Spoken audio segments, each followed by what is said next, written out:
old hurts and wounds in a relationship. This can be so painful, and it's such a common thing I see in relationships. In emotionally focused therapy, when we have an old wound, it is called an attachment wound. It is something that ruptures our sense of connection and safety and attachment with the person who is, as an adult, our attachment figure, our partner.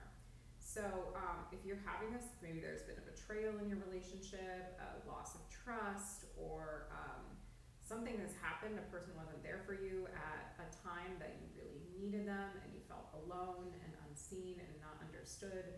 Maybe your partner didn't follow through with something they said they would do, which makes you feel like you don't know if you can trust them. We're going to talk about this today. I'm Emma Coble. I am a licensed professional counselor, and I work with people with trauma. I work with women and individuals with trauma, as well as couples who've had trauma. So I want to just first of all say that this is a trauma. Like, in your relationship, if there is a wound like this that is still kind of like oozing and here, this is a trauma to your relationship. And just like what we're going to talk about is like, just like a wound that is on your body, with a wound that has happened to your relationship, you have to be willing to go in there and go in and like clean the wound out and go deep and make sure it's like healthy before you can actually, or make sure everything is like seen before you can go in and bandage it. So how do we do this? Oftentimes couples have tried, when they come to me, they have tried to repair these old wounds by maybe trying to talk about it, but they notice there's a lot of maybe defensiveness. Maybe the partner who caused the wounding has a lot of shame around what has happened, or they shut down, or they are exasperated and are wondering why the other person can't just kind of like get over it. And the person who has been hurt feels kind of gaslit. I don't like using that word, but like kind of like they, their partner really isn't seeing them or understanding them. And so they just feel exasperated and done, and kind of like they are at the end of their rope. So if this is what's happening inside your relationship, I want to say this is really common. And if you've been together, for a period of time, like, these attachment wounds happen in our relationships. Not always in the form of like, betrayal or something like that, but there can be really big injuries that happen inside our relationships where trust is lost. Okay. And you might also notice that these things get triggered in different fights you might have, that it's like, it's kind of about the same thing over and over again. It's persisting in the relationship. So what's happening is that you're holding on to like the emotional weight of what happened. You felt like you didn't matter, you were abandoned, you weren't considered, and that feeling is staying in your body. It's not always about the exact thing that happened. It is about the imprint and the effect that had on you. So you might realize that certain things that happen, if this is happening, like certain topics, or they ignite kind of like a disproportionate reaction. You might get really mad about your partner canceling a workout last minute with you because they're too tired, when maybe this attachment injury had something to do with them not following through. You might notice that one of you is kind of feeling withdrawn, frozen, or shutting down really quickly. There can be a lot of triggers for these big old feelings.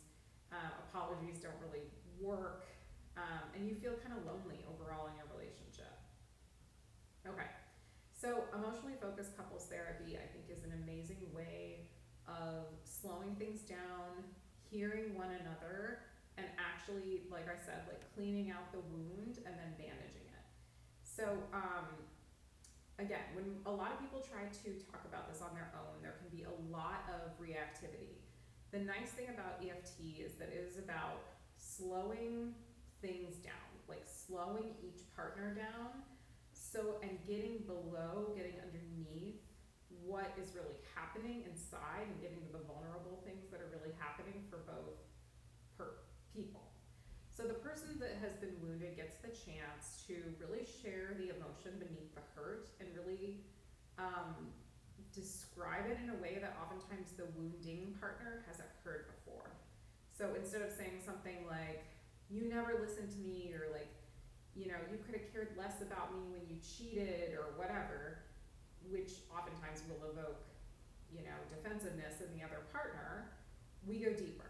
So in that moment when you weren't there and I had just broken my leg and you were off at the casino and you weren't answering my phone, in that moment I felt invisible and I felt scared.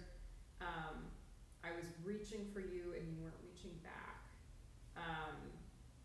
So saying something more around like what's happening in my body, even saying like, as I'm saying it, I feel a dropping in my heart.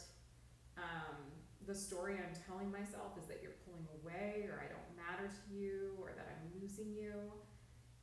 So when we hear those words from our partner, it evokes often like a compassion and an understanding in us that hearing like you just shut down all the time doesn't. Yes, so oftentimes partners who are wounded have never really been able to share these things out loud because they're very vulnerable things to share, and it often, especially after an injury, it doesn't feel safe to share these things. When we're able to, as the wounded partner, express these things, our partners can respond in a loving way, and we all know how to do this intuitively, but it can be really helpful to have a therapist there kind of helping coach and helping people say like, I can hear how alone you felt, and my God, that must have been so excruciating for you and so lonely.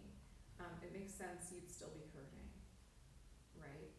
So this kind of dialogue, it creates a new experience, a healing, bonding experience that heals that old trauma and kind of rewrites the ideas we have about the other person inside of our head. When we really hear, like, I see your pain, it really matters to me, I care about you, I want to meet your needs, I want to be close to you, that does something inside of us that heals like that past hurt. So our brain registers through experience, like through having these healing experiences. It's almost never too late to repair. Even if this happened a really long time ago, like, we can still experience that healing moment with our partner and rewrite our stories about who they are, about what our relationship is. If you are trying to do this on your own, I would say do it, choose a good moment, speak from a soft emotion rather than blame. So talk about what's going on in your body, talk about the emotion that's underneath that, talk about the fear that you might have, talk about what you're truly wanting or needing. Share the story that came up for you around that moment without going into the factual details or getting lost in the content. And then try to listen without fixing or defending, and express what you want going forward. So EFT is so great because it really is about not assigning blame, understanding each person's emotions and needs, and helping you break out of these repetitive conflict cycles that are the result of old unhealed trauma often. It helps you get vulnerable with your partner. It helps you feel safer with your partner. So if you are interested and you live in Colorado or Florida, reach out for a free consultation and have a great day.